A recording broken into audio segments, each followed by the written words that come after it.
Olá, irmãos. Vamos começar a nossa terceira aula em Levítico, onde nós vamos estudar os capítulos 2 e 3.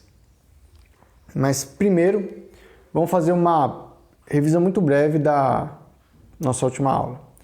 A gente viu que o primeiro sacrifício, o primeiro tipo de oferta que aparece em Levítico é o holocausto, ou como eu gosto de chamar, a ascensão. Prefiro esse nome porque ele tem mais a ver com a palavra original no hebraico, né? Holocausto significa que é totalmente queimado, que é um sacrifício totalmente queimado, e isso é uma descrição do que acontece com o sacrifício durante o ritual. Não é exatamente uma tradução da palavra que aparece ali no original em hebraico. E a ascensão dá a gente esse sentido de que a oferta é algo que a gente traz ao Senhor como se nós quiséssemos ascender até onde Ele está.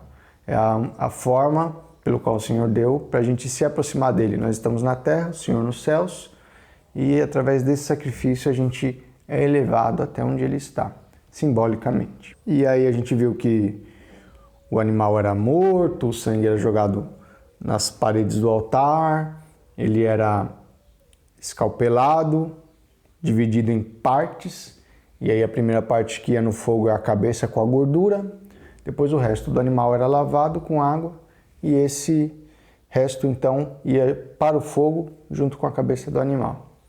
E que haviam vários níveis de significado para o que estava acontecendo.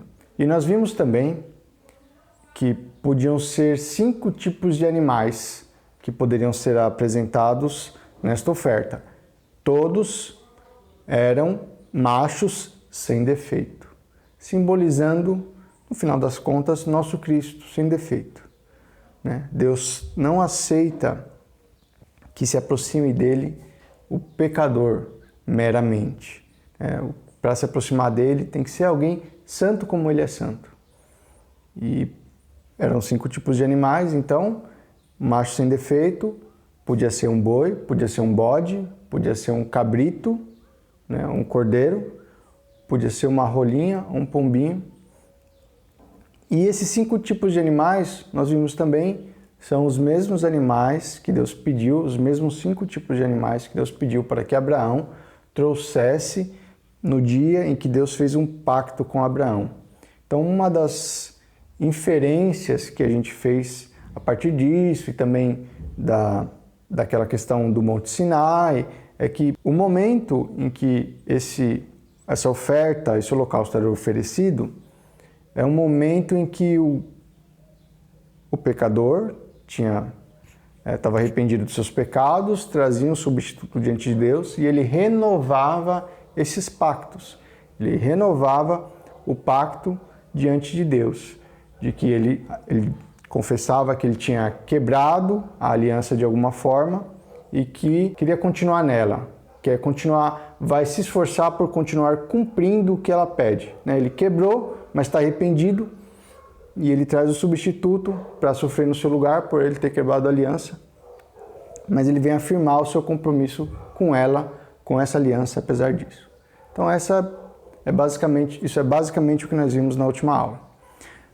Também na última aula eu fiz uma pergunta. Eu falei para vocês que o texto é dividido em 3 partes, né? A primeira parte fala do sacrifício do boi, a segunda parte fala do sacrifício do cordeiro ou do bode, e a terceira parte fala do sacrifício das pombinhas e das rolinhas.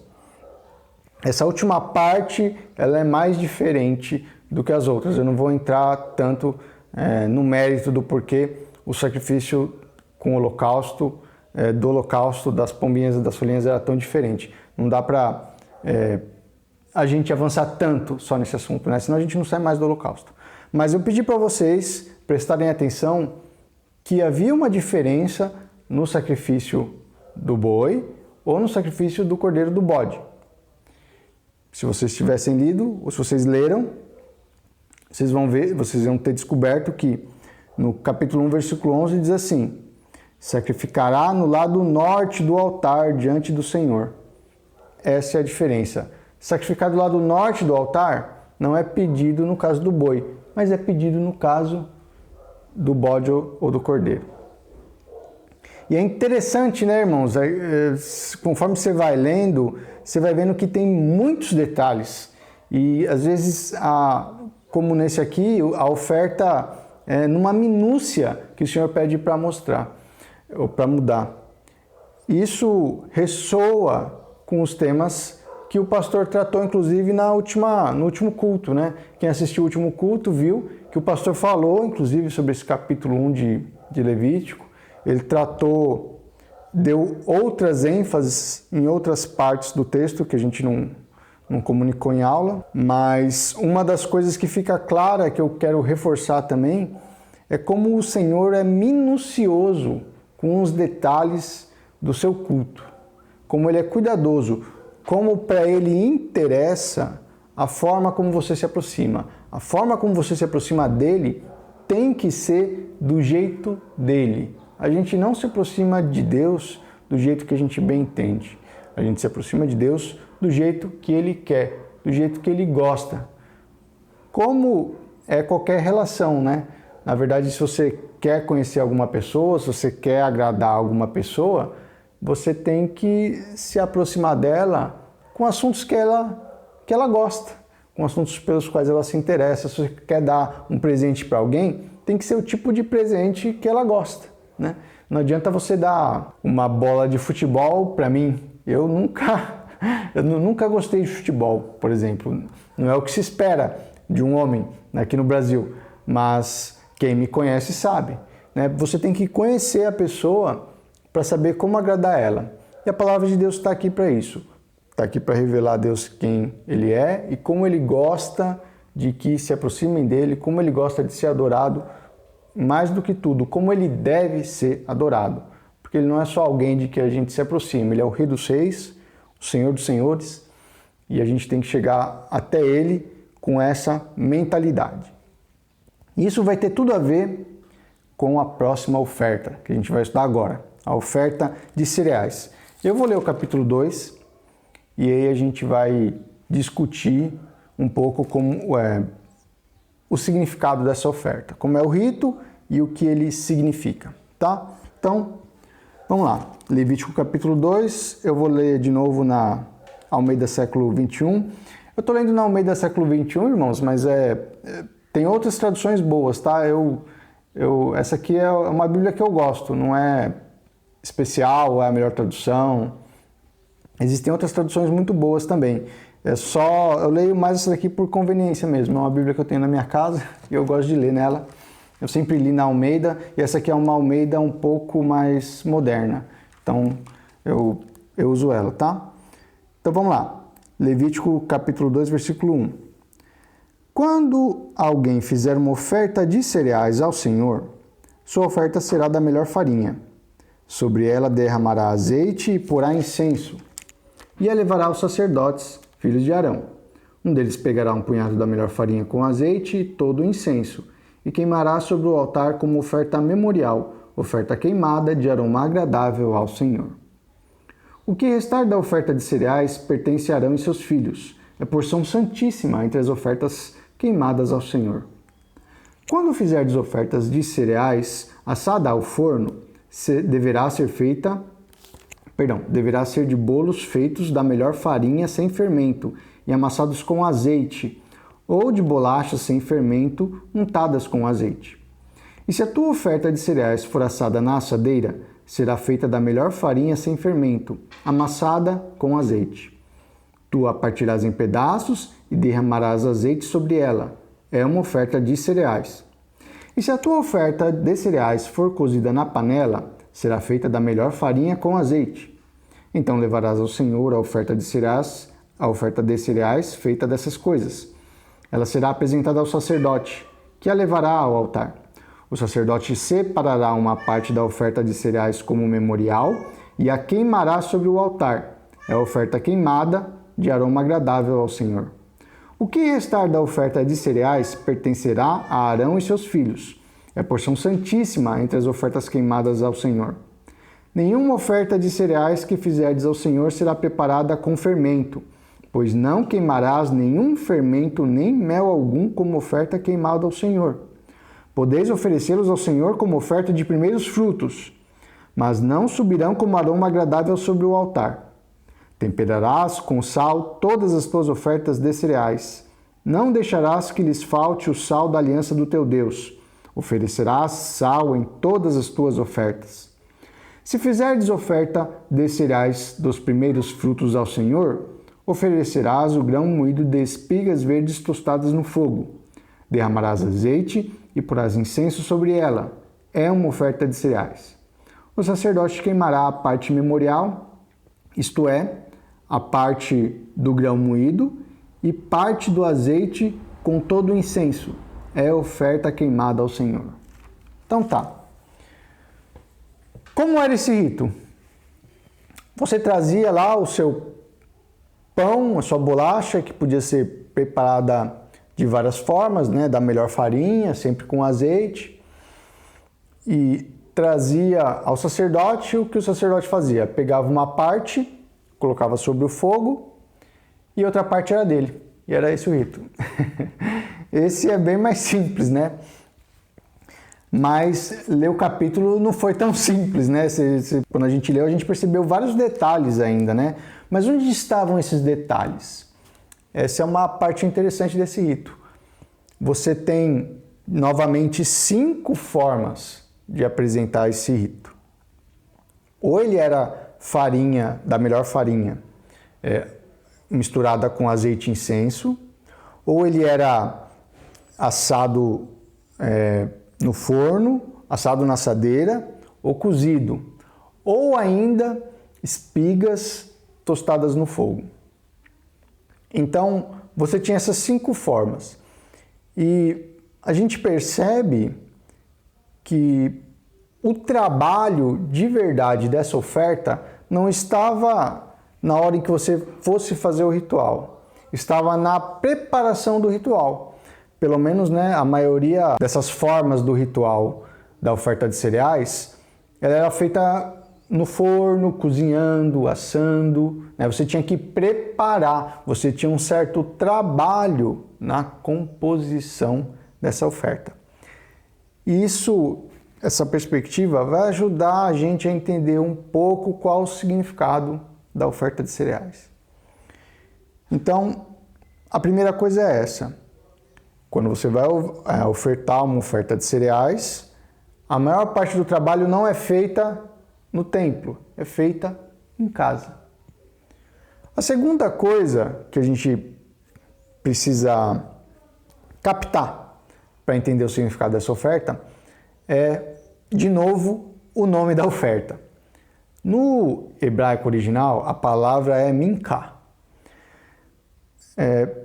Oferta de cereais não é, novamente, uma tradução do termo minká. Oferta de cereais é um nome descritivo. Ele é uma descrição daquilo que é ofertado. Não é o significado da palavra que se traduz como oferta de cereais. O significado de minká, em todo o resto da Bíblia, é tributo. Uma minká é algo que você dá a alguém que você entende que é um superior a você, um presente que você entende a uma pessoa que você está tratando como seu superior. É um tributo. E se a gente, então, chamar a oferta de cereais de tributo, ou perceber que ela é um tributo, fica um pouco mais claro o que a gente está fazendo quando a gente traz essa oferta. Quer dizer, a gente está tendo um trabalho na nossa casa, nós estamos preparando algo que nós vamos dar ao nosso Senhor. É um trabalho que é o fruto das nossas mãos. A minká, então, vou sugerir que o significado dele é esse. Ele é uma apresentação ao Senhor do nosso trabalho. É isso que é a minká.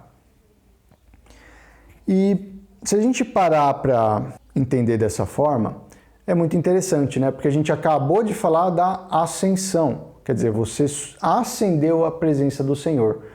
logo depois que você acende a presença do Senhor, você não chega lá de mãos vazias, né? Você lhe traz um presente, um tributo. Você foi trazido à presença de Deus e agora você traz a Deus o seu trabalho, a obra das suas mãos. Ele é o seu Senhor, Ele é o Senhor, é o verdadeiro Senhor da terra onde você está, da terra onde você trabalha. Então, como fruto do que você tem feito nessa terra, você colhe, prepara algo e traz ao Senhor. Isso também é muito interessante na Minká, você prepara algo. Quer dizer, o Senhor não quer receber das nossas mãos meramente o que Ele criou. O Senhor pede para a gente pegar o que Ele criou e dar uma trabalhada, fazer alguma coisa. É como na parábola dos talentos. A quem o Senhor deu 2 talentos, o Senhor elogiou quando Ele pegou os 2 talentos e transformou em mais 2 talentos. O que tinha 5 talentos, o Senhor elogiou quando Ele transformou em 5 talentos. Agora, o que tinha 1 talento e não fez nada com o seu talento, a história não acabou bem para ele. Então, a ideia, a teologia disso é que o Senhor quer receber de nós o mundo dele transformado. Ele quer que a gente cultive a terra. Lembra? Adão foi colocado no jardim para cultivar a terra.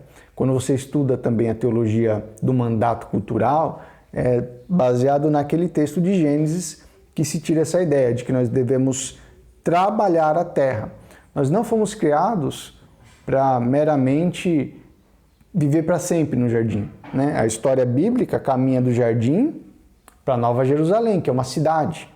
Existe desenvolvimento cultural na Bíblia. O Senhor quer que nós transformemos o mundo que Ele entregou para a gente. De certa forma, Ele quer que nós glorifiquemos o mundo. Ele quer que nós embelezemos o mundo. Deus criou um mundo bom, mas não criou um mundo perfeito. Ele criou um mundo que poderia ser aperfeiçoado. E deixou na mão dos homens, a imagem de Deus, a tarefa de aperfeiçoar esse mundo, de fazer coisas boas, transformar em coisas melhores aquilo que o Senhor já tinha feito de bom. É assim que Deus age de um dia para outro lá em Gênesis, né? No primeiro dia Ele cria a luz e vê que a luz era boa. Aí no segundo dia Ele faz o firmamento. Aí no terceiro dia Ele faz a separação. Perdão, a separação foi no segundo dia, quando Ele criou o firmamento. No terceiro dia Ele levanta a terra do mar. E aí Ele vê que tudo era muito... Ele vê que aquilo também era bom, né? Eu pulei o segundo dia porque, se você prestar atenção no segundo dia, o Senhor não fala que é bom a criação do firmamento, ele fica quieto nesse dia. Mas no terceiro dia Ele volta a falar, não, é bom.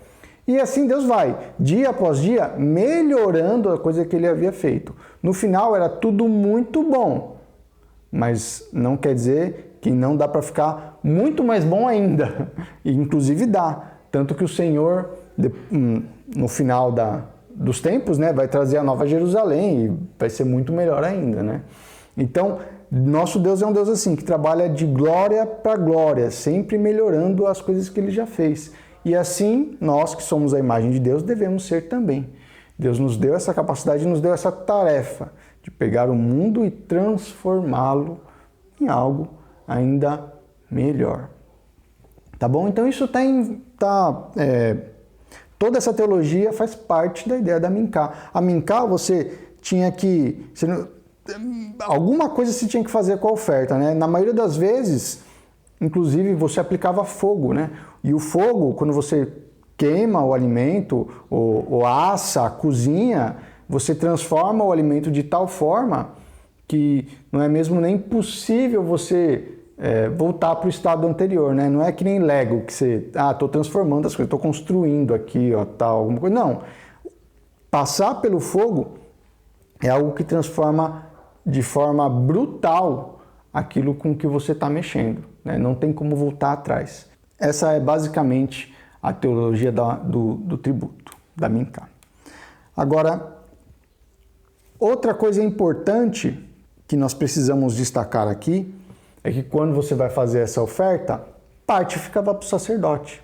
A teologia clara disso é que nós precisamos nos lembrar que os sacerdotes, ele era sustentado pelo trabalho do povo de Deus, né? O pão do sacerdote, o pão sagrado, o pão do tributo, era o povo de Deus quem fazia. Levava, oferecia um pouco ao Senhor e parte ficava para o sacerdote. Então o sustento do sacerdote, mais uma vez, o sustento dos obreiros da palavra, precisa vir dos membros da igreja, precisa vir da igreja, tá?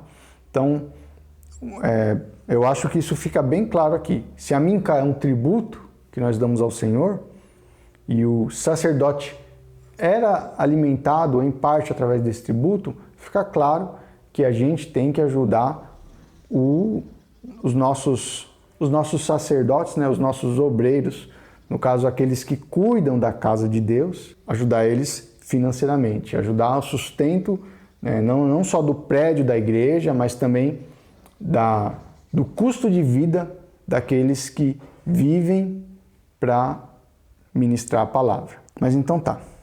Basicamente essa é a teologia do tributo.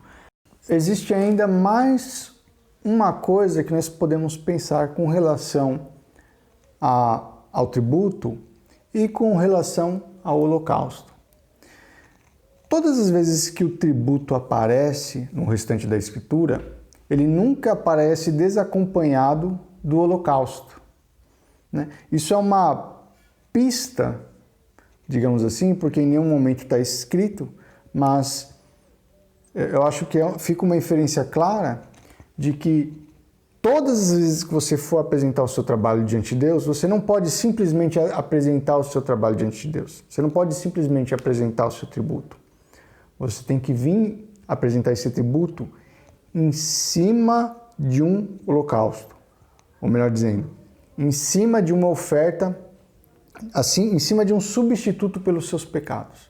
Você não pode se apresentar diante de Deus para apresentar o fruto das suas mãos, simplesmente porque você é um pecador. Deus não tolera pecadores na sua presença. Nosso Deus é um Deus santo. Se a gente quiser chegar diante de Deus para trazer um tributo, a gente precisa trazer uma oferta pelo pecado primeiro. E tanto é assim, ou a gente pode dizer, que existe um tipo de oferta que Deus instituiu que deveria ser apresentada todo dia, que a gente chama de oferta diária, são as ofertas diárias, que é de manhã deveria ser apresentado um holocausto, uma ascensão de um cordeiro, junto com uma oferta de cereais. E no final da noite também, primeiro o cordeiro e então a oferta de cereais. Então essa oferta de cereais, essas ofertas contínuas eram sempre apresentadas em cima de um holocausto, em cima de uma oferta pelo pecado, em primeiro lugar. E aí, como o pastor comentou também no último culto, disso a gente pode pensar na questão de Caim e Abel, né? Às vezes a gente lê, eu pelo menos li muito o texto de Caim e Abel e ficava me perguntando, Caim, a oferta de Caim não foi aceita, mas eu nunca entendi porque a oferta de Caim não foi aceita. Não fala que nem havia nenhum problema com a oferta de Caim, né? Quer dizer, Caim traz alguns vegetais, Abel traz um animalzinho e Abel é aceito, Caim não. Qual foi o problema de Caim? Bom, pensando no que nós já estudamos sobre essas ofertas, a gente vê que vegetais tem a ver com o trabalho da terra, né? Lembra que Adão, a gente está sempre pensando aqui no Jardim do Éden. Adão tinha que cultivar a terra. Então, a terra, o cultivo da terra, aquilo que você consegue cultivando a terra, acaba significando o trabalho do homem de uma forma geral. Então, quando Caim chega diante de Deus com os vegetais, ele está trazendo o seu trabalho, simplesmente. Agora, Abel traz um sacrifício. Abel diz que ele precisava morrer. Abel diz com a sua oferta que ele era um pecador, que ele precisava de um substituto, ele precisava que alguém morresse no lugar dele para que ele pudesse se achegar diante de Deus. Só que Caim não confessa isso. Na verdade, Caim é o contrário. Caim não acha que ele tem que morrer, né? Caim acha que o irmão dele tem que morrer. Então, com essa perspectiva em vista, eu acho que fica bem mais claro o que está acontecendo ali entre Caim e Abel. Um veio pela fé confessando seus pecados, e o outro veio no orgulho das suas obras. E Deus aceitou um e rejeitou o outro. Então, Amincá nos ensina estas coisas. Agora, então antes da gente prosseguir para a oferta de paz, eu quero fazer ainda alguns comentários sobre o tributo. Porque o tributo, ele também tem algumas características, são ditas algumas coisas a respeito do tributo que não é falado a respeito de nenhuma outra oferta. Por exemplo, no pão do tributo, fala a respeito do fermento. Diz aqui no versículo 11 que você nunca deveria usar fermento e nem mel no tributo. A questão do mel, eu acredito que seja porque o mel também faz fermentação. Então a questão aqui é fermentação. Você não poder usar fermento e nem mel, porque o mel fermenta. E aí a gente vê assim, a gente fica talvez com uma impressão de que o fermento é alguma coisa necessariamente ruim, né? Jesus fala, cuidado com o fermento dos escribas e dos fariseus. Logo a gente já fica associando o fermento à corrupção, por exemplo. Fermento é corrupção. Não é bem assim, irmãos, porque o tributo não podia ser apresentado com fermento, mas outras ofertas podiam ser apresentadas com fermento. Aqui diz aqui, versículo 11 diz que você não pode queimar fermento como oferta queimada ao Senhor. Mas você pode oferecer ao Senhor como oferta de primeiros frutos, mas não subirão como aroma agradável sobre o altar. Ou seja, se você fosse apresentar um outro tipo de oferta, que é uma oferta de primeiros frutos, você podia apresentar fermentada, mas você não pode apresentar como amincá. Você não pode apresentar como uma oferta de cereais, tá? Então, não é bem verdade, como já ouvi, que o fermento é sinal de corrupção. Se fosse corrupção, o Senhor não aceitava de forma nenhuma, né? Então, não é bem assim. Na verdade, todas as coisas da criação, na Bíblia, não todas, né? Mas a Bíblia sempre trata as coisas da criação como metáforas de coisas boas ou às vezes de coisas ruins, né? Por exemplo, o fogo, a gente fala do fogo do inferno. Mas a glória do Senhor é um fogo também, né? O Senhor é um fogo consumidor. Às vezes o pessoal olha para o fogo como se fosse só um símbolo de destruição, mas não necessariamente. Também é um símbolo de glorificação da glória do Senhor. Então, vários elementos da criação, como o fogo e o fermento, podem ser usados como símbolos tanto para coisas boas como para coisas ruins. Depende do contexto. Lá no caso dos fariseus, o problema era o fermento dos fariseus, né? O problema eram os fariseus, na verdade. Mas Jesus usou essa metáfora para falar do ensino, tá? Então, sobre esse assunto, só queria mencionar isso. Não é corrupção. Quando a Bíblia usa uma metáfora, toma cuidado para prestar atenção no contexto em que essa metáfora está aparecendo. Eu desconheço qualquer símbolo, ou melhor dizendo, qualquer coisa da criação que seja sempre usado num aspecto negativo na Escritura. Eu posso estar errado, mas como o Senhor criou tudo bom, eu acho que tudo pode ser usado, né, em primeiro lugar para algo bom. Então todas as coisas da criação podem ser usadas para falar de coisas boas, tá? Então tá bom. Então isso é sobre o fermento. Agora, tem uma coisa bem interessante aqui, irmãos, que é o seguinte. O amincá também é a única oferta em que se diz que é jogada o sal da aliança sobre a oferta. Diz assim o versículo 13: temperarás com sal todas as tuas ofertas de cereais, não deixarás que lhes falte o sal da aliança do teu Deus. Oferecerás sal em todas as tuas ofertas. Essa questão do sal não é mencionada em mais nenhuma outra oferta na Bíblia inteira. Só é falada com relação a amincá. E é muito curioso, né? Então, quando a gente pensa nas ofertas do Antigo Testamento, o sal da aliança, ou essa expressão, qualquer coisa da aliança, é falada, ou ela é, vamos dizer assim, ela é mencionada junto com essa oferta especial, essa oferta de pão, tá? E quando a gente vai no Novo Testamento, Jesus dá pra gente pão e vinho, só que ele não fala da aliança no sal da aliança do pão. Fala pra gente da nova aliança que estava no cálice do vinho. Então a gente percebe que Jesus faz uma uma mudança nesse conceito, nessa oferta, né? Todas as ofertas vão sofrer alguma modificação na pessoa de Jesus. Jesus vai mudar, né, ela de alguma forma. E uma das mudanças que a gente percebe é essa. A aliança estava associada ao pão no Antigo Testamento. E no Novo ela vai estar associada ao vinho. Existe uma progressão do pão para o vinho. Essa progressão do pão para o vinho, ou melhor dizendo, essa progressão do vinho, né, também já existia no Antigo Testamento. Se você parar para pensar, eu falei agora há pouco das ofertas diárias. A oferta diária era sempre um holocausto de um animal, de um cordeiro, junto com pão. Mas também havia uma libação de vinho.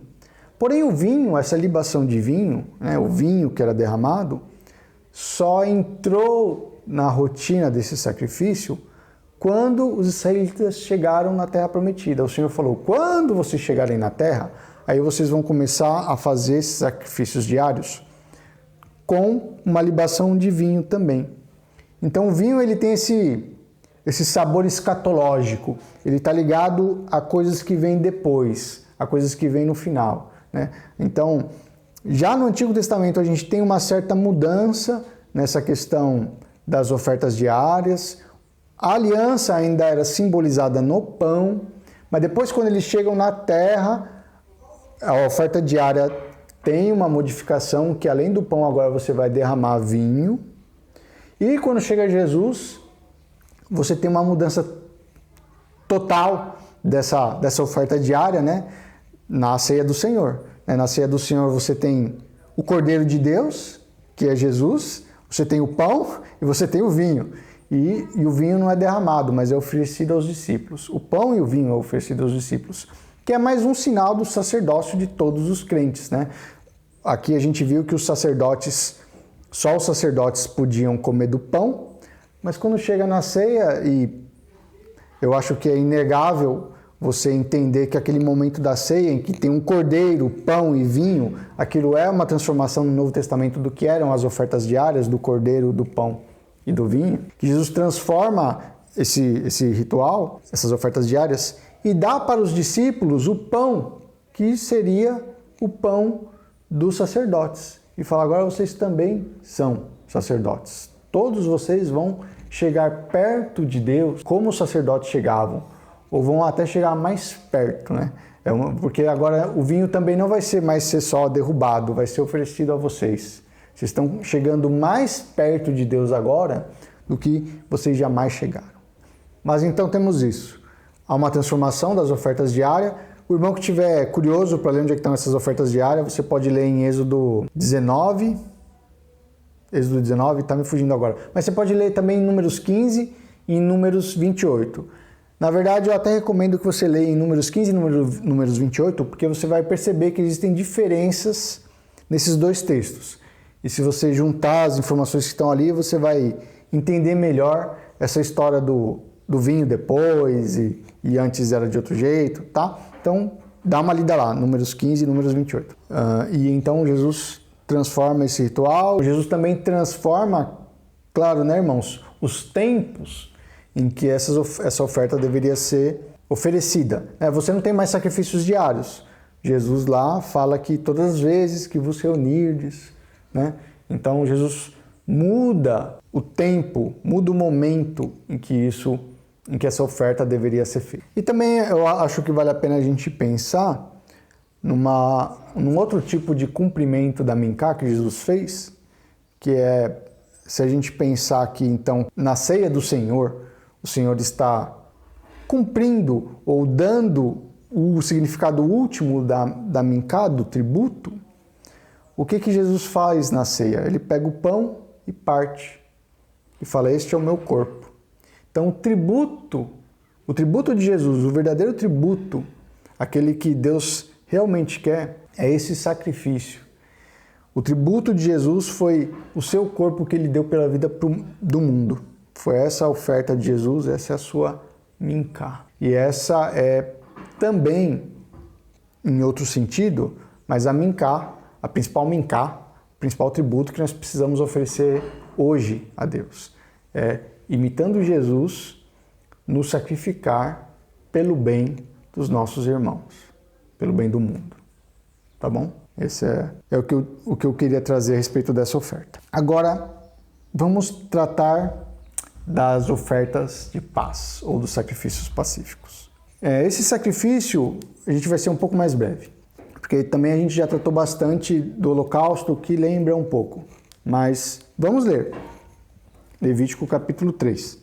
Sacrifícios pacíficos. Se a oferta de alguém for sacrifício pacífico, dessa vez eu vou deixar a tradução desse jeito, tá? Até onde eu sei, sacrifício de paz ou sacrifício pacífico é uma tradução boa, fiel ao original, tá? Não que as outras traduções sejam ruins. Eu gosto de trabalhar com o significado da palavra porque eu acho que ela nos ajuda a entender a teologia da oferta. E nesse caso, a teologia da oferta vai estar clara, o nome está claro. Se a oferta de alguém for sacrifício pacífico, se a fizer do gado bovino, seja macho, seja fêmea, deverá ser oferecido sem defeito ao Senhor. Aqui é curioso que pode ser tanto macho quanto fêmea. Porá a mão sobre a cabeça da sua oferta e a sacrificará à entrada da tenda da revelação. Os sacerdotes, filhos de Arão, aspergirão o sangue sobre o altar em redor. Então, do sacrifício de oferta pacífica, fará uma oferta queimada ao Senhor. Toda a gordura que cobre as vísceras, toda a gordura que está sobre elas, os 2 rins, e a gordura que está sobre eles, e a que está junto aos lombos, e a protuberância do fígado, juntamente com os rins, ele os tirará. Os filhos de Arão queimarão isso sobre o altar, em cima do holocausto que está sobre a lenha no fogo. Em cima do holocausto que está sobre a lenha do fogo. A oferta pacífica, o que tudo indica, nunca era oferecida também sem holocausto. Na verdade, se a gente for bem rigoroso, nenhuma oferta nunca é oferecida sem um holocausto antes, porque como a gente acabou de falar, sempre era oferecido um holocausto de manhã e sempre era oferecido um holocausto no final da tarde. Então sempre tinha uma carninha sendo queimada ali, né, teoricamente. Mas é que em outros momentos você vai ter uma oferta disso, de purificação, uma oferta de holocausto, depois Deus pede outros holocaustos além desses. Mas teoricamente está bem explícito aqui na oferta de paz que ela deveria ser oferecida em cima do holocausto. Então, se o tributo é algo que a gente dá depois que a gente acendeu a presença de Deus, a oferta de paz vai ser algo que vai ser dado ou trazido até Deus, depois também que a gente ofereceu o nosso tributo. E depois que a gente ofereceu o nosso local. Depois que a gente subiu aos céus. Os filhos de Arão queimarão isso sobre o altar, em cima do holocausto, que está sobre a lenha no fogo. É oferta queimada, de aroma agradável ao Senhor. Então tá. Aí depois ele vai repetir para o gado bovino, depois para a cabra, e depois ele vai terminar assim, 17. Este será um estatuto perpétuo pelas vossas gerações, em todas as vossas habitações, não comereis nenhuma gordura nem sangue. Então, tem esse mandamento final aí.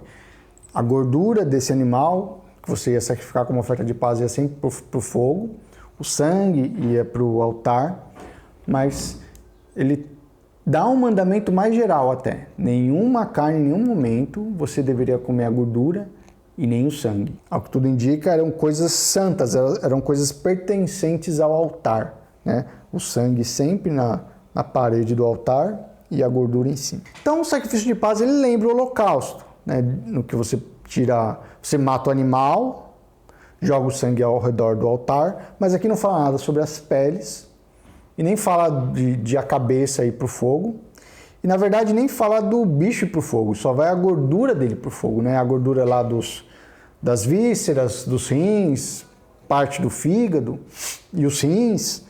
Então vão só essas partes para o fogo, mas o resto não. O resto, na verdade, não é todo o resto que ficava com o israelita que trouxe essa oferta. Se você ler lá no capítulo 7, versículo 13, né? No capítulo 7, a partir do versículo 11, você vai ter a chamada lei das ofertas pacíficas. A gente vai chegar lá mais para frente, mas você tem algumas leis que são dadas depois a respeito dessas ofertas, que são leis mais específicas para os sacerdotes. E na lei específica para o sacerdote, vai dizer que a carne da oferta pacífica, eu me confundi, na verdade não é na lei da oferta pacífica, é numa seção que é chamada de a porção dos sacerdotes, que vai tratar de partes do animal que pertenciam ao sacerdote. E os versículos 31 e 32 do capítulo 7 dizem assim: E o sacerdote queimará a gordura sobre o altar, mas o peito pertencerá a Arão e seus filhos. Dareis ao sacerdote a coxa direita dos sacrifícios das vossas ofertas pacíficas, como uma contribuição. Então, o peito e a coxa direita pertenciam ao sacerdote. Então, você vinha apresentar uma oferta pacífica, parte do animal ia para o fogo, em cima do altar, parte ia para o sacerdote e parte era sua. Então, o que está acontecendo aqui? A gente está vendo uma espécie de refeição compartilhada, churrasquinho. Você e o pastor comendo um churrasquinho na presença de Deus, irmão. E a ideia da oferta de paz era justamente essa. Ele é um momento de comunhão. É um momento em que você, na presença de Deus e entre aspas, né, com Deus, já que ele ficava com parte da carne, você junto com Deus, tá? Porque lógico Deus não se alimenta do animal, mas junto com Deus comia. Você comia com Deus e comia com o sacerdote, né? O sacerdote com a parte dele. Na verdade, o sacerdote não ia comer junto com você. Você ia comer num lugar, o sacerdote em outro, mas todo mundo tem um pedaço dessa carne. Então, é um momento de comunhão, né? Um churrasquinho. Inclusive, você acabou de oferecer pão, né? Pão, carne, ó. Então, a ideia da oferta de paz é essa. Você está em paz com Deus.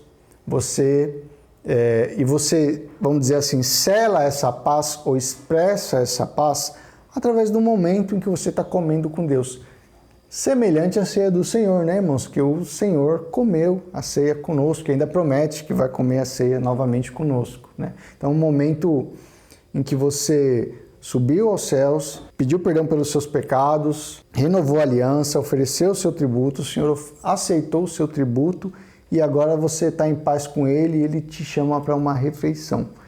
Você oferece a carne, que na verdade é dele, e Ele fala para você comer com Ele essa carne. Então, você percebe então que existe um movimento nessas três ofertas. Essas três ofertas são uma única seção no livro de Levítico que tem essa progressão. Pede perdão pelos seus pecados, você oferece o fruto do seu trabalho e Deus, então, te chama para um banquete. E isso é interessante a gente pensar isso também, que no final esse banquete é outro sacrifício, né? Quer dizer, você chega na presença de Deus, traz o fruto das suas mãos, mas não acaba aí. A coisa não acaba aí. A coisa acaba com outro sacrifício, né? Deus nos aceita tanto no começo quanto ao fim pela graça. A gente não começa pela graça e termina pelas obras, termina com o fruto das nossas mãos. Então, a gente começa pela graça e no final, o final de verdade também é pela graça. Do começo ao fim, nós andamos pela graça. E basicamente é isso, irmãos. Acho que essas são as ideias principais que a gente pode tirar dessas três ofertas. E agora eu quero deixar uma pergunta para a nossa próxima aula. Uma característica da oferta de cereais não comentada em aula é que a porção queimada no altar é chamada de um memorial. Qual aspecto da ceia do Senhor reflete essa característica? Alternativa A. Jesus come a parte do pão que era dada a Deus. Alternativa B. O pão é partido, assim como a oferta de cereais sempre é partida. Alternativa C. A ceia é feita em memória do Senhor. E alternativa D. O fogo no altar corresponde ao fogo do Espírito, que desce sobre nós na ceia. Até a próxima aula.